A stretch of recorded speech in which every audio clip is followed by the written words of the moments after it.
Hello students, welcome to Bright Classes. आज हम class 7th का चैप्टर नंबर 1 डिस्कस करेंगे, nutrition in plants. So let's start the video.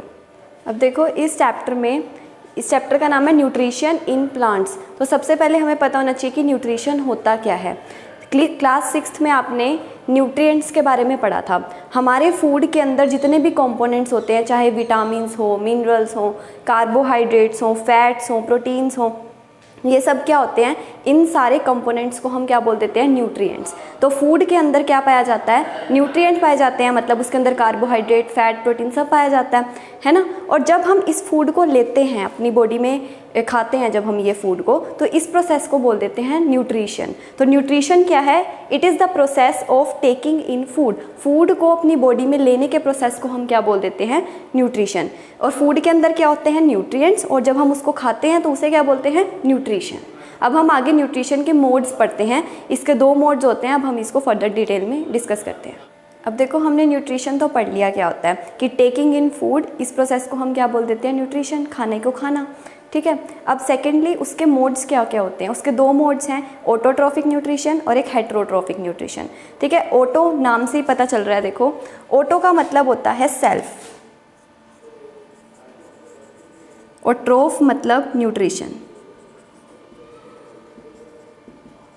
ऐसे organism, कुछ ऐसे ऑर्गेनिजम्स होते हैं जैसे कि प्लांट्स, वो क्या करते हैं, अपना खाना खुद बनाते हैं। जो अपना खाना ऑटो मतलब खुद बनाते हैं, ऐसे ऑर्गेनिजम्स को हम बोलते हैं वो कौन सी न्यूट्रिशन लेते हैं, ऑटोट्रॉफिक न्यूट्रिशन। और ऐसे ऑर्गेनिज्म को हम बोलते हैं ऑटोट्रॉफ्स। ठीक है। तो ऑटोट्रॉफिक न्यूट्रिशन क्या होता है, in this mode of nutrition organisms make food themself, मतलब ऑर्गेनिज्म जो है अपना खाना खुद बनाएंगे from simple substances, simple substance का यूज़ करके अपना खाना वो खुद बनाते हैं। लेकिन हेटेरोट्रॉफिक न्यूट्रिशन, हेटेरो मतलब अदर, ट्रोफ मतलब न्यूट्रिशन, जो अपना खाना सेल्फ नहीं बनाते, जो खुद नहीं बनाते, लेकिन अपने खाने के लिए दूसरे ऑर्गेनिजम्स के ऊपर डिपेंडेंट रहते हैं। जैसे कि ह्यूमंस होते हैं और जो एनिमल्स होते हैं, हम जो हैं अपने फूड के लिए प्लांट्स के ऊपर डिपेंडेंट हैं। तो हम क्या हैं, हेटेरोट्रॉफ्स हैं। हम कौन सी न्यूट्रिशन में आते हैं, हेटेरोट्रॉफिक न्यूट्रिशन में, क्योंकि हम अपना खाना खुद नहीं बना सकते। तो it is a mode of nutrition in which organisms depend upon other organisms for food to survive. हमें जीने के लिए, हमें फूड के लिए दूसरे ऑर्गेनिज्म पर डिपेंडेंट रहना पड़ता है। तो हम कौन से हैं, हेटेरोट्रॉफ्स हैं, हम हेटेरोट्रॉफिक न्यूट्रिशन में आएंगे। तो आई होप आपको ये समझ में आ गया होगा कि मोड ऑफ न्यूट्रिशन कौन कौन से हैं, और इसको हमने एक्सप्लेन में डिस्कस कर लिया। अब हम आगे फोटोसिंथेसिस का प्रोसेस देखेंगे कि एक्चुअल में ये अपना खाना खुद तो बनाते हैं, लेकिन कैसे बनाते हैं, वो पूरा प्रोसेस क्या होता है, उसको अब हम जानेंगे। अब हम फोटोसिंथेसिस का प्रोसेस, इसको डिटेल में देखेंगे। देखो क्या होता है, जब कोई प्लांट होता है ना, उसकी रूट्स में वाटर और मिनरल होता है। हम पानी देते हैं, जड़ों में देते हैं ना। ठीक है। जैसे आपने वाटर दिया रूट्स में, वो क्या करेगा, ट्रांसपोर्ट होकर अपने आप लीव्स में चला जाएगा। और वो कैसे जाता है लीव्स में, वेसल्स के थ्रू। इसको बोल देते हैं हम वेसल्स। ये हैं वेसल्स। वेसल्स के थ्रू जो है, जो हमारा वाटर और मिनरल्स होंगे वो लीव्स तक पहुँचते हैं। ठीक है। तो वाटर और मिनरल्स में क्या है, these are transport into leaves by the roots through vessels. ठीक है। नेक्स्ट देखो carbon dioxide. Carbon dioxide leaves में कैसे जाती है, सबसे पहले ना देखो लीव्स के अंदर छोटे छोटे से होल्स होते हैं, या इन्हें हम पोर्स बोलते हैं। ठीक है। अब ये जो होल्स होंगे ना, ये क्या करते हैं, कार्बन डाइऑक्साइड को ट्रैप करते हैं। एयर में कार्बन डाइऑक्साइड है, तो ये क्या करेंगे, कार्बन डाइऑक्साइड को अपनी तरफ ले लेंगे। ठीक है। इनको हम बोलते हैं, इन्हीं होल्स को हम स्टोमेटा बोलते हैं। और ये जो स्टोमेटा होता है ना, इसके पास गार्ड सेल्स होते हैं। इसके चारों ओर क्या होते हैं, गार्ड सेल्स होते हैं, जो इसको प्रोटेक्ट करके रखते हैं। ठीक है।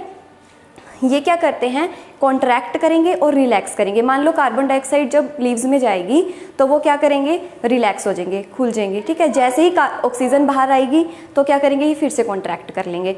तो ये ऐसे प्रोसेस होता है। कार्बन डाइऑक्साइड में क्या है, it is taken in through the tiny pores. इन्हीं छोटे पोर्स में से कार्बन डाइऑक्साइड अंदर जाती है leaves, on the surface of leaves.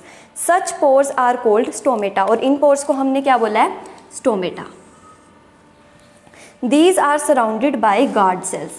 ये जो स्टोमेटा है ये गार्ड सेल से सराउंडेड होता है, जो क्या करता है, कॉन्ट्रैक्ट और रिलैक्स करता है। ठीक है। अब नेक्स्ट देखो सनलाइट। अब जैसे सनलाइट आई, यहाँ पे सूरज है, लाइट की एनर्जी आ रही है। अब देखो इसके अंदर, लीव्स के अंदर एक ग्रीन कलर का पिगमेंट पाया जाता है जिसे हम क्लोरोफिल बोलते हैं। ये क्लोरोफिल क्या करेगा, सनलाइट में सनलाइट की जितनी भी एनर्जी होएगी ना उसको कैप्चर करेगा, अब उस अपने पास ऑब्टेन करेगा। ठीक है, तो ये क्या काम होता है, किसका होता है, क्लोरोफिल का। तो देखो फोटोसिंथेसिस जो होती है ना वो सनलाइट की प्रेजेंस में ही होती है। ठीक है, फोटोसिंथेसिस सनलाइट की प्रेजेंस में ही होती है। अगर सनलाइट नहीं होएगी, सूरज नहीं होगा, तो फोटोसिंथेसिस का प्रोसेस भी नहीं हो सकता। ठीक है, और ये जो सनलाइट है इसको ट्रैप कौन करता है, इसकी एनर्जी को, तो क्लोरोफिल। क्लोरोफिल क्या करेगा, सनलाइट को लेगा।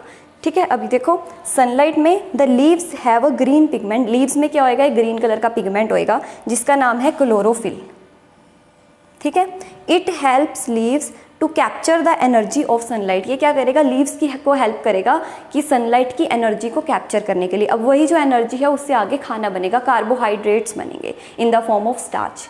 ठीक है, तो देखो फोटोसिंथेसिस का ही मतलब क्या है, फोटो का मतलब होता है लाइट और सिंथेसिस का मतलब होगा टू प्रिपेयर। फोटोसिंथेसिस का क्या प्रोसेस होता है, to prepare food in the presence of sunlight. ठीक है, खाना बनाना सनलाइट की प्रेजेंस में, इसी को ही हम बोल देते हैं फोटोसिंथेसिस।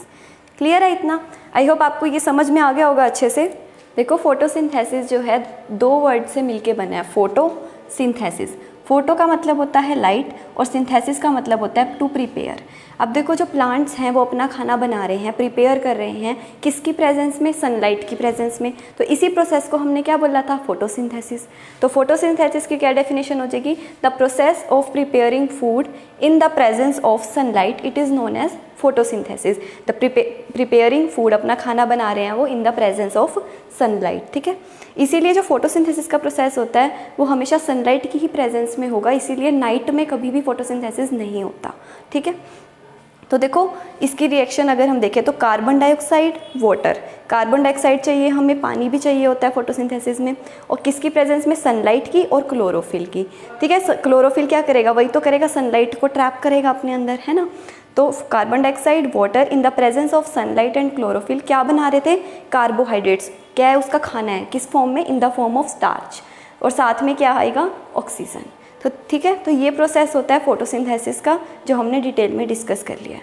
देखो अभी हमने फोटोसिंथेसिस के प्रोसेस में क्या देखा, जब हमें कार्बोहाइड्रेट्स बनाने थे तो हमें किस किस की ज़रूरत थी, carbon dioxide plus water in the presence of sunlight and chlorophyll.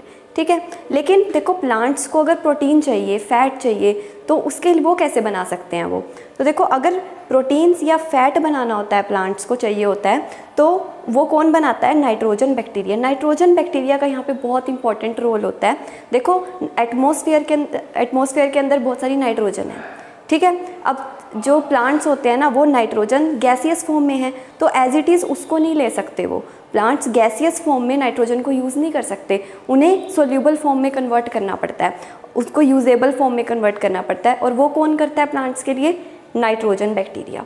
ठीक है, तो नाइट्रोजन बैक्टीरिया क्या करेगा, नाइट्रोजन को गैसियस फॉर्म से किस में कन्वर्ट कर देगा, यूजेबल फॉर्म में, वो यूजेबल फॉर्म में जिसे प्लांट्स यूज़ कर पाएँ। ठीक है, तो ये बहुत इंपॉर्टेंट वर्क है यहाँ पे नाइट्रोजन बैक्टीरिया का। तो अगर उसे कार्बोहाइड्रेट्स चाहिए तो कैसे मिल, कौन करेगा, कार्बन डाइऑक्साइड और water in the presence of sunlight and chlorophyll. अगर प्रोटीन और फैट चाहिए तो कौन करेगा, नाइट्रोजन बैक्टीरिया। क्या करेगा, गैसियस फॉर्म से उसको यूजेबल फॉर्म में कन्वर्ट कर देगा और फिर उसको प्लांट्स यूज़ कर लेंगे। देखो जो लीव्स होती हैं उसके अंदर कौन सा कलर होता है, लीव्स का ग्रीन कलर, और वो ग्रीन कलर उसे कौन देता है, क्लोरोफिल।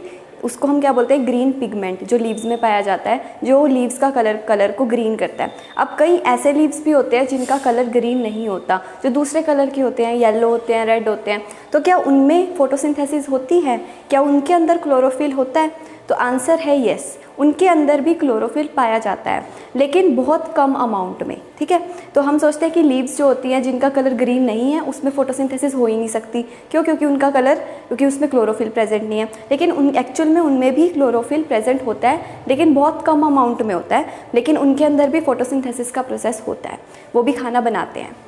ठीक है, तो leaves other than green colour, जिन लीव्स का कलर ग्रीन नहीं होता, स्टिल कंटेन क्लोरोफिल, उनमें भी क्लोरोफिल पाया जाता है, जिससे क्या होता है, फोटोसिंथेसिस का प्रोसेस हो सकता है।